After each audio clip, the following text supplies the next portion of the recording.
the first question is for you to say your name in your language because it's nice for us to hear. Jófríður Ákadóttir. Jófríður. Almost that. Yeah, exactly. Okay.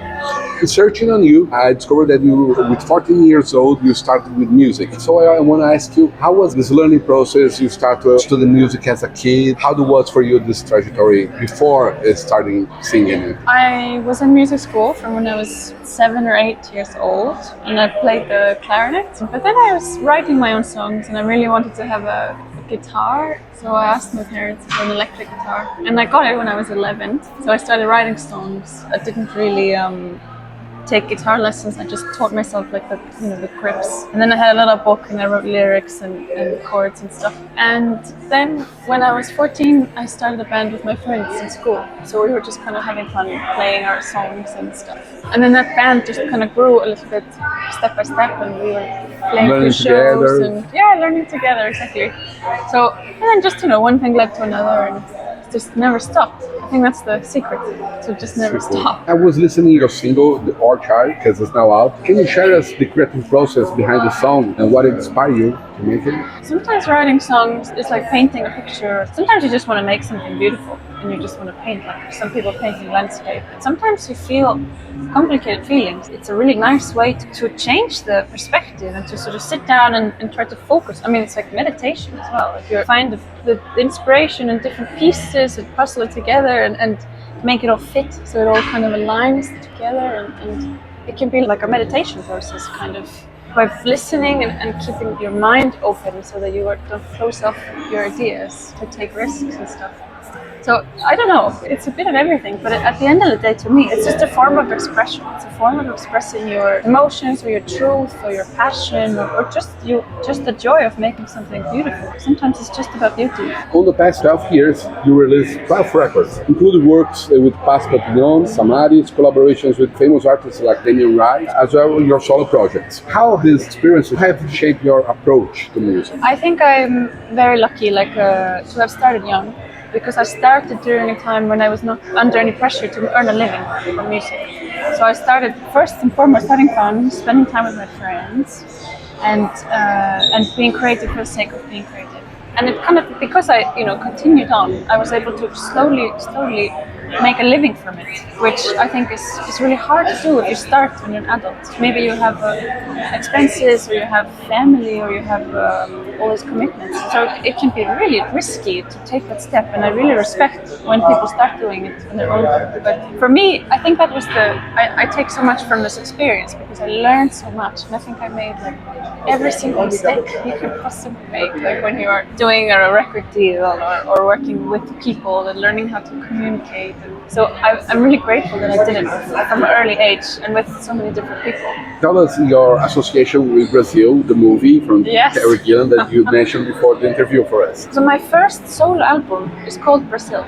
And I really love this album because it was the first time I made something on my own. But the whole album was made in like this kind of intuitive process where I was just completely allowing myself to say yes to things, and like allowing myself to travel and meet people and work with new people. It was a very magical experience. It was like an adventure doing this album. And this whole time it was about kind of going away from Iceland and escaping my home country. And I always remember, and I always loved this film, Brazil, from Terry Gilliam, because it had nothing to do with Brazil, the country, but it was this beautiful sort of...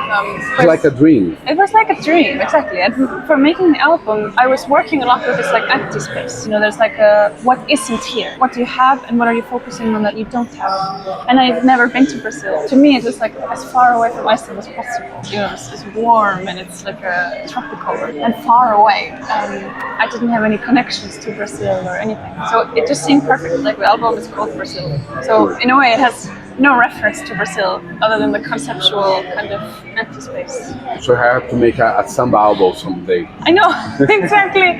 That would be amazing. Yeah, can you imagine? And I call it Iceland. Okay, perfect. Now you're here in South by Southwest. Yeah. What are your goals, your aspiration for being here and participating in the festival? It's a really good question. We have this opportunity to be here because of the Icelandic Music Export Office. They are hosting this event, and they have created this concert for us to play and given us support to come. I think the idea is to try to create more connections in the US, working with the industry here, or try to maybe open up some more doors here. But I mean, I am the artist, I'm not the manager, so I have my manager here, so he's hopefully taking care of the more business side. Exactly. So I am just coming to play and enjoy it. We have two subjects that everybody's talking about during the festival. One is AI, and the other one is climate change. Let me ask you first about AI. Do you think that's going to impact the process of creating new music in a way that benefits the musicians and the art itself, or you're pessimistic about it? I'm really curious. I don't really know which one it's going to go, but I think in general, I think AI is going to solve some problems, but I think it's going to create other problems. And I think it's like a huge challenge to sort of navigate the ethics around AI. And I mean, we have self-driving cars, and nobody has self-driving cars because they can't figure out the legalities around it because it's such a huge sort of issue and very sensitive, because if you do it wrong, it can be a catastrophe. So I think like with AI, it's maybe the same thing. It's like, it's a very powerful tool and can solve a lot of problems, but if it's not handled right, it will be very dangerous. So I don't think AI is to blame. I think it's people around it that we have to be worried about. So just make sure you vote for somebody that you trust. I think make sure that we choose our representatives that are taking care of this, and just be a bit more awake about what's happening. But I hope that AI will bring good things. And for music, I mean, already it's difficult. Already before Spotify, music was not worth much because people were downloading it illegally. And then you bring on Spotify that says, okay, well, music is free, but you are paying for the experience of using the Spotify platform. You're not actually really paying for the music that you listen to. I mean, the money I pay for Spotify doesn't go to the music that I listen to. It goes to the popular music. You know, I'm paying for the whole package. I'm not paying for the thing I'm using. So music is already free.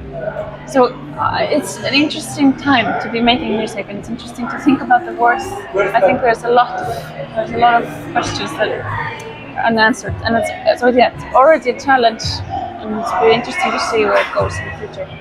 But I think like genuine creativity and genuine nothing can replace that. And music made by humans. The lines are going to be blurry. You know, there will be because the AI is using human creativity, so it's not completely alien thing. It's just mining what we have already come up with. So I think anything that's original is going to be more interesting.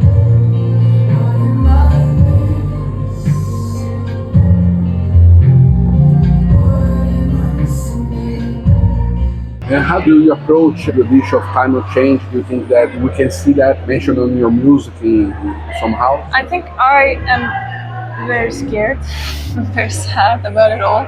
So at the moment it's sort of a little bit too hard to confront it because it feels both abstract and very real at the same time. And I think that time will definitely tell us what's going to happen. But one thing that I think is important is to think locally and to think about communities. And I think one thing that I miss from my music when I'm touring is that sometimes it feels very transient. Like you're playing in a venue and there's like new people every day and a new band every day coming in the venue.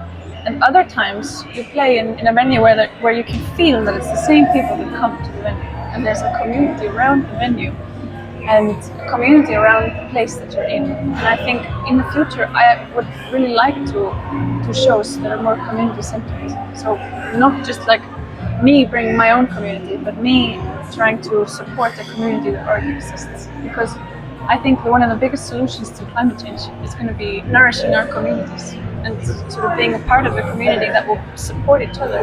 Because the whole globalization is amazing, but it's maybe not sustainable. I don't think it's necessarily sustainable.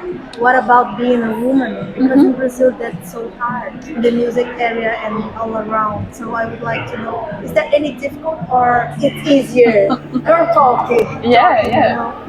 I think it's not easier. I think sometimes I've definitely been through a phase in my life where I've been like, it's not a subject, I don't even want to talk about it. Like I just want to keep on doing what I do. But I think it is actually very interesting. And I think music is about telling stories. And I think if we have no music from women, then we are losing out on so many stories. If we don't have music from minority groups or from people that are experiencing the world in a very different way, then we are missing out on so much. So I think first and foremost, it's not easier being a woman, but it's also like probably it may be easy to be a white woman, and then it's hard to be a different ethnicity, more minority groups in other places. I mean, obviously, it's not just one thing. It's not like, oh yeah, this is harder and this is easier. It's very layered. But I think certainly it's just so interesting and important to hear different stories. And I think like we need to hear women's stories because they're amazing, they're beautiful, and they're different. And I'm excited about it. Like I love reading books by women. Sometimes I can't read books by men. I'm just like, I cannot relate to this. I need something different. Like, and I can just feel it in myself. So imagine a world where there are no books by women. That would suck. So I'm just so grateful, and you know, I'm grateful that we have more and more diversity and more books and stories and music and films and everything. It's theater. Would you tell us how much this interferes in your creative process? Do you think about it when you were writing? I don't know if I think about it so much while I'm in the process, but I do think some things would be easier. And I think for me, sometimes I get frustrated if people don't take you seriously or they don't believe you. It's like, it's really frustrating. Or when you're being doubted, because I think as women, we already doubt ourselves so much. It's very hard. You're always trying to say the right thing. And you're always trying to be very polite and to be very like, do it the right way. And this is sometimes really tiring and really annoying. So sometimes when you're setting up and I'm trying to hear something in the monitor, I'm not sure if it's there. And when you have to make the judgment, like, is this me or is this something else? Or do I say something? I think that's less creative. I think luckily I'm not so concerned about this when I'm creating because, like I said, I know there are so many people that need to hear those stories and they need to hear it, they want to hear it and they're interesting. Across any field, typical women's jobs are not valued as much. I mean, this is frustrating. And sometimes you hear examples of women not getting paid the same as men, or that don't get taken seriously. And I don't have any right answer. I just think I definitely think it exists. It's frustrating. Iceland we are quite far along in our equality. Like we've had a female president, we have female prime minister, we have like amazing role models, especially within music. I mean, we have Björk and we have those fantastic artists that we look up to that are women. So we are really lucky. Like I think I've come out of a place where there's not an obstacle because you have role models. And role models are super important. From outside, we feel like you live in a more communal space because you live in an island that's not a huge population, and it makes it easier for bands or artists to form and try to make a career on music.